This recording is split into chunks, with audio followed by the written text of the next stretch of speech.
বন্ধুরা, আর্মেনিয়া আর আজারবাইজানের লড়াইয়ে অনেক দেশ কিন্তু যুক্ত আছে। তবে এই যুদ্ধে আবারও ভারত আর্মেনিয়াকে অস্ত্র দিয়ে আর্মেনিয়ার সাথে কিন্তু খাড়া আছে। তো এখন আবার আর্মেনিয়া ভারতের সাথে সাথে ফ্রান্সের হাতকে ধরেছে। আর্মেনিয়া আবারও ভারতের সাথে সাথে ফ্রান্সের সাথে এখন কিন্তু তাদের সেলফ প্রপোলেড আর্টিলারি গানের জন্য একটা বড় হস্তাক্ষরকে সাইন করেছে।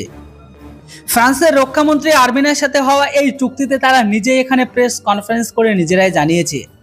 ফ্রান্সের রক্ষামন্ত্রী তিনি তার সোশ্যাল মিডিয়া প্ল্যাটফর্ম এক্স হ্যান্ডেলে লিখে জানিয়েছে, আমরা আর্মেনিয়ার সাথে আমাদের রক্ষা সম্পর্ককে আরও বেশি মজবুত করে সামনে এগিয়ে নিয়ে যাব। দুই দেশের মাঝে এই চুক্তি হওয়া একটি নতুন মাইলফলক স্টোন হতে চলেছে। যদিও এখনো পর্যন্ত এরপর কোনো আপডেট বেরিয়ে আসেনি যে আর্মেনিয়া ফ্রান্সের কাছে থেকে কতগুলো এরকম টাইপের আর্টিলারি গান সিস্টেমকে নিতে চলেছে।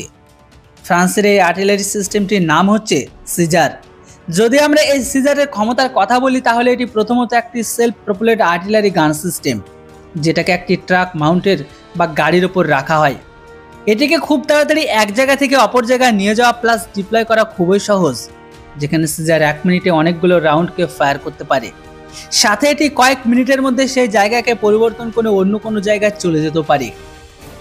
আর তার এই রণনীতিকে সৈন্য ভাষায় বলা হয় শুট অ্যান্ড স্কুট রণনীতি। সিজারের রেঞ্জ, সঠিকতা আর গতিশীলতা এর কোনো জবাব হয় না।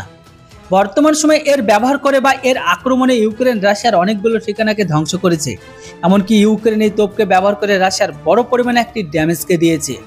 আর এখন এই তোপকে খুব তাড়াতাড়ি আর্মেনিয়ার কাছেও দেখতে পাওয়া যাবে। বলে দিই আপনাদের যে আর্মেনিয়া ভারতের সাথে সাথে ফ্রান্সের খুব কাছের একটি বন্ধু।